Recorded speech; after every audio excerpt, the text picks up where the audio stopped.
Assalamualaikum warahmatullahi wabarakatuh. Semoga teman-teman semua dalam keadaan sehat. Amin ya robbal alamin. Oke, kita ke tim nasional usia 23 yang akan berlangsung pertandingan Indonesia menghadapi Laos dalam ajang kualifikasi Piala Asia usia 23. Di mana Indonesia tergabung di dalam grup J bersama Korea Selatan, Laos, Indonesia dan juga Makau.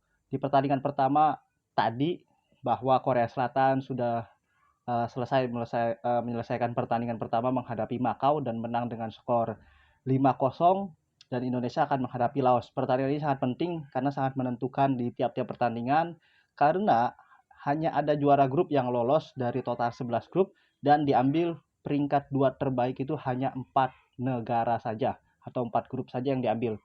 Makanya kita sangat penting sekali untuk memenangkan tiap-tiap pertandingan apalagi ketika Korea menang menghadapi Makau dengan skor 5-0, maka kita harus hajar Laos sebanyak-banyaknya gol, kalau bisa lebih dari 5 gol agar supaya selisih gol kita ini lebih banyak dibandingkan Korea Selatan. Sehingga kalau dengan demikian kita di pertandingan terakhir menghadapi Korea Selatan cukup dengan hasil imbang, maka kita akan berada di peringkat pertama ya. Dan itu sudah pasti otomatis lolos. Kalaupun kita di pertandingan terakhir seri, lalu kita juga kalah selisih gol, otomatis kita berada di peringkat 2 dan dengan poin 7 maka peluang kita untuk lolos ke Piala Asia tahun 2027 2026 ya, kualifikasi itu sangat besar peluangnya. Dan tentunya pertandingan malam ini memang sangat menentukan, tetapi ada beberapa pemain inti, pemain yang abroad itu tidak dipanggil karena saya juga kurang paham bagaimana kok bisa pemain timnas usia 23 tidak dimainkan. Bahkan ada beberapa pemain dari timnas usia 23 yang diambil oleh coach Patrick Kluivert untuk bermain di FIFA Matchday. Padahal pertandingan kualifikasi ini sangat penting karena kita harus memenangkan juara grup, harus berada di juara grup untuk posisi aman. Kalau di peringkat 2 kita belum tentu, kita akan bersaing lagi nanti di 11 grup yang lain karena akan ada klasmen mini. Makanya pertandingan sangat menentukan ya. Dan hanya ada Dion Mark yang dipanggil pemain abroad Indonesia, pemain keturunan, sisanya adalah pemain asli warga negara Indonesia, bukan pemain keturunan. Di depan ada Hoki Caraka lagi-lagi dipanggil, saya juga bingung ya, heran kenapa bisa Hoki Caraka dipanggil kembali, padahal kontribusinya di tim nasional Indonesia kurang begitu mantap. Dan juga bersama klub di Super League juga memang kurang begitu signifikan kontribusinya, tapi bagaimanapun juga ini adalah keputusan dari pelatih coach Gerald Van den Berg. Mungkin dia punya pandangan lain mengenai Hoki Caraka dan turnamen ini sekaligus untuk membuktikan atau merupakan tanggung jawab tembusan atau amarah kita ketika kita di Piala AFF usia 23 kita gagal ya di partai final menghadapi Vietnam. Dan ini sekaligus membuktikan coach Gerard Van den Broek karena ini adalah event terakhir dia dan nanti di Piala AFF mungkin tidak lagi ya di SEA Games, bukan di SEA Games itu Gerard Van den Broek tidak akan melatih timnas usia 23 karena event dia kontraknya hanya dua, Piala AFF U23 dan juga kualifikasi Piala Asia usia 23. Mudah-mudahan nanti kita bisa lolos dengan berada minimal di peringkat 2 dengan poin 7 karena kalau poin kita 6 kita harus mencetak gol sebanyak-banyaknya ya. Terutama kita menghadapi Makau kalau bisa kita mencetak 10 gol lebih dan lawan Laos kita mencetak 5 gol lebih. Itu kalau kita poin 6 kalah di pertandingan menghadapi Korea, itu kita ada potensi untuk lolos di peringkat 2 terbaik.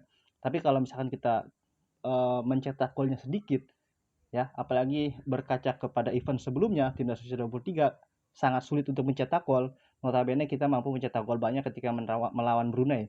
Lawan Filipina kita menang 1-0, golnya bunuh diri. Lalu kita lawan Malaysia 0-0, lawan Thailand kita hampir saja tidak mencetak gol, hanya mencetak 1 gol, dan lawan Vietnam kita tidak mampu mencetak gol. Total kita hanya mencetak, kalau tidak ada Brunei kita hanya mencetak 2 gol saja di Piala AFF. Nah, ini merupakan PR bagi coach Gerard Van den Berg di mana kita harus memanfaatkan peluang-peluang yang ada karena 1 gol sangat menentukan. Di sisi lain kita juga berjuang demi poin, tetapi di sisi lain selisih gol sangat menentukan karena uh, posisi di peringkat 2 terbaik ini yang diambil hanya 4, dan nanti akan ada klasmen mini khusus peringkat 2 dari grup A sampai grup JKL, JK Kak, kalau nggak salah Kak ya, sampai grup K, total ada 11 grup. Nah, itu nanti akan adakan klasmen mini. Taruhlah kita tidak mampu menghadapi Korea Selatan, maka kita harus berjuang di peringkat 2 terbaik. Tapi mudah-mudahan kita bisa mengalahkan Korea Selatan seperti yang dilakukan oleh timnas usia 17 di Piala Asia usia 17, di mana kita mampu mengalahkan Korea Selatan walaupun di menit-menit akhir, dan itu melalui penalti hingga akhirnya kita lolos juara grup dan berhasil masuk ke Piala Dunia di Arab Saudi ya. Tentunya ini di Qatar ya, bukan di Arab Saudi. Tentunya ini juga merupakan, mudah-mudahan kita bisa mengalahkan Korea. Kalau kita tidak bisa mengalahkan Korea, maka pertandingan menghadapi Laos ini sangat menentukan dan kita harus bisa mencetak gol yang banyak. Tentunya dengan pertahanan yang rapih dan rapat, dengan pola permainan yang bagus, kita berharap pertandingan menghadapi Laos dapat menghibur seluruh masyarakat Indonesia dan kita bisa mencetak gol sebanyak-banyaknya. Nanti teman-teman silakan masukkan, tulis di kolom komentar mengenai tim nasional Indonesia menghadapi Laos usia 23, bagaimana peluang kita. Apakah kita bisa mencetak gol lebih dari 5 atau 3? Saya rasa harus lebih dari 5 gol, minimal 5 gol. Walaupun sulit, tapi kita harus coba mencetak sebanyak-banyaknya gol dan memanfaatkan peluang. Jangan sampai ketika kita sudah menang 3-0 misalnya di menit 70 kita sudah kendor. Jangan. Kita harus terus sampai peluit itu berbunyi, kita harus tetap mencetak gol, karena selisih gol di grup-grup lain itu ada banyak yang lumbung gol ya, kayak North Mariana Utara, Kepulauan Mariana Utara itu kalah 14-0 atas Australia ya di pertandingan pertama, dan ini juga kita harus bisa mencetak banyak gol. Bayangkan ketika nanti misalnya Australia berada di peringkat 2, sudah otomatis dia unggul dalam jumlah gol. Nah, ini yang harus kita pantau dan harus kita jaga-jaga ya, pokoknya seperti itu. Oke, demikian dari saya. Mudah-mudahan Indonesia bisa mengalahkan Laos dengan skor yang banyak. Demikian, wassalam.